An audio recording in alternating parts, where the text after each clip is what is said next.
Hello friends, this is Pradeep Sharma here. आज हम लोग बात करने जा रहे हैं डिबेंचर्स के बारे में कि डिबेंचर्स क्या है और कंपनियां डिबेंचर्स क्यों इशू करती हैं और ये कितने टाइप्स के होते हैं। तो सारे चीज़ों के बारे में हम लोग इस वीडियो में पूरे डिटेल में डिस्कस करेंगे। सो ये वीडियो बहुत ही इंटरेस्टिंग होने वाला है, तो आप वीडियो को पूरा लास्ट तक जरूर देखिएगा। सो चलिए हम लोग स्टार्ट करते हैं। डिबेंचर्स एक प्रकार का डेट है जो कंपनियां इशू करती हैं, ठीक है। अब इसको हम थोड़ा एग्जाम्पल के साथ समझ लेते हैं ताकि हमको समझ में आ जाए कि डिबेंचर्स क्या है, ठीक है।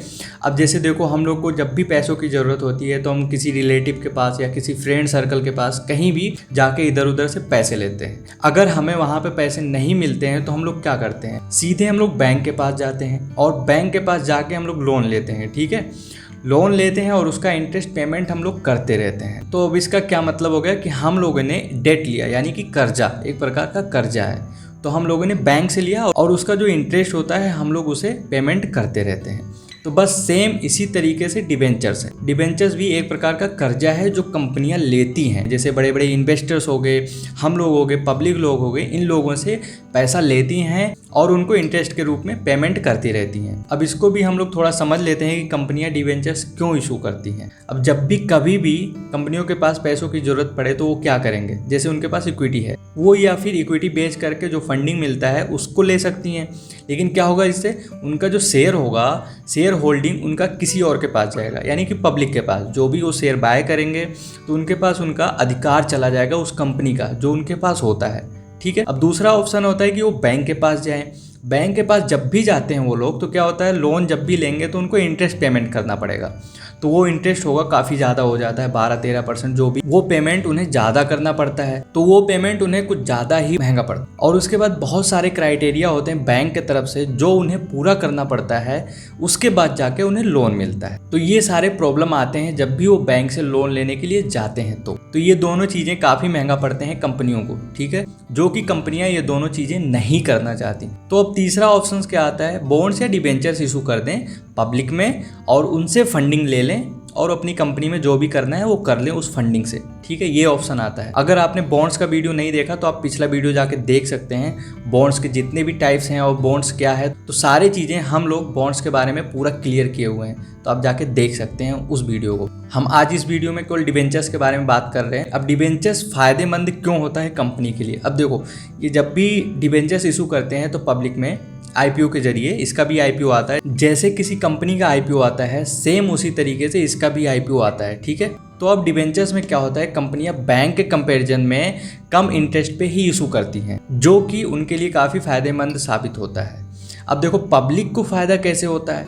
अब देखो, पब्लिक को फ़ायदा इस तरीके से होता है कि अगर हम लोग पैसा जो है एफडी में डालते हैं तो उसका जो इंटरेस्ट है 5% के करीब है। तो हम लोग को भी एक अल्टरनेटिव की जरूरत होती है कि हमको भी ज़्यादा इंटरेस्ट मिले। और इधर कंपनियों को भी फायदा हो जाता है कि उनको ज़्यादा इंटरेस्ट भी नहीं पेमेंट करना पड़ता, उनको कम इंटरेस्ट पेमेंट से ही काम हो जाता है। अब जैसे देखो, उनको मान लिया डिबेंचर्स इशू किया, 8 से 10% उसका इंटरेस्ट रेट है, और हम लोग को भी इधर फायदा हो जाता है कि हम लोग को 8 से 10% हमारे अमाउंट पे मिलेगा। और उनको क्या हुआ, उनको भी 2-3% का सेविंग हो जाता है बैंक के कंपेरिजन में। तो इसलिए इसमें दोनों लोगों का फायदा हो जाता है, उधर कंपनियों को भी हो जाता है और इधर पब्लिक को भी हो जाता है। सो इस तरीके से डिबेंचर्स इशू करती हैं कंपनियां, ठीक है। आई होप कि आपको डिबेंचर का कॉन्सेप्ट आपको क्लियर समझ में आ गया होगा।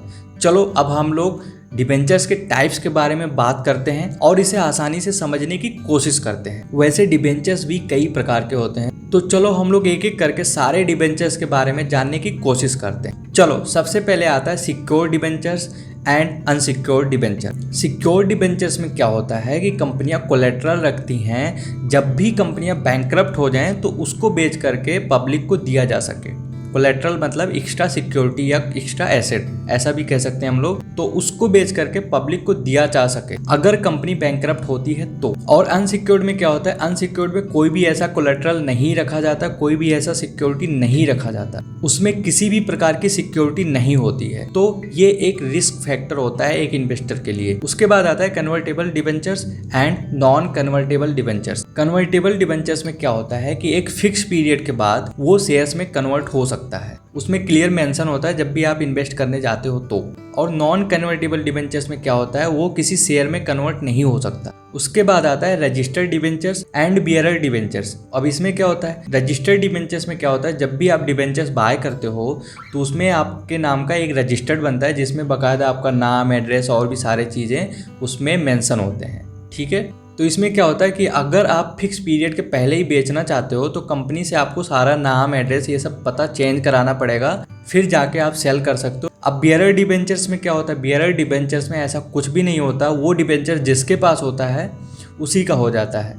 जैसे कि मान लिया जब मैंने बियरर डिबेंचर्स खरीदा, अब मैंने किसी को बेचना है, तो जब भी हम किसी को बेचेंगे तो वो डिबेंचर्स उसी का हो जाएगा, इसमें कोई भी लिखा पढ़ी का काम नहीं हो। उसके बाद आता है redeemable debentures and irredeemable debentures. Redeemable debentures में क्या होता है कि कंपनी जब आपका फिक्स पीरियड पूरा होता है, जो भी उसका मैच्योरिटी पीरियड होता है, उसके बाद आपका जो भी होता है अमाउंट पेमेंट करती है, जो भी इंटरेस्ट होता है आपको पेमेंट करके वो अपना डिबेंचर्स वापस ले लेती है। तो ये रिडीमेबल डिबेंचर्स में होता है। और इररिडीमेबल डिबेंचर्स में क्या होता है कि कंपनी जो आपसे पैसा लेती है वो आपको लौटाती नहीं है और उसके ऊपर जो इंटरेस्ट बनता है वो आपको देती रहती है। तो इससे ये काफी ज्यादा रिस्क फैक्टर होता है एक इन्वेस्टर के लिए, क्योंकि कोई गारंटी नहीं होता कि उसका पैसा कब मिलेगा। तो ये चीज वैसे अलाउ नहीं है इंडिया में।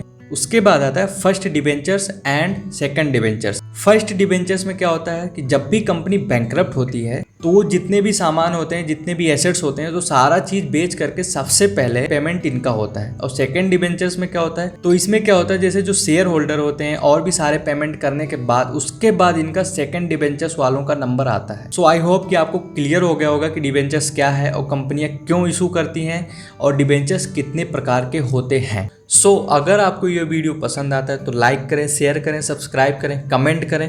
कमेंट जरूर करिए ताकि हमको पता चल सके कि आपको वीडियो समझ में आ रहा है कि नहीं आ रहा है। और अगर आपने अभी तक डीमैट अकाउंट नहीं खोला तो नीचे दिए हुए लिंक से आप अपना डीमैट अकाउंट खोल सकते हैं और अपना ट्रेडिंग जर्नी और इन्वेस्टिंग जर्नी स्टार्ट कर सकते हैं। सो आज के लिए बस इतना ही। सो तब तक के लिए follow the trend and make your trade easy with trend ji. Thanks for watching this video. Bye bye.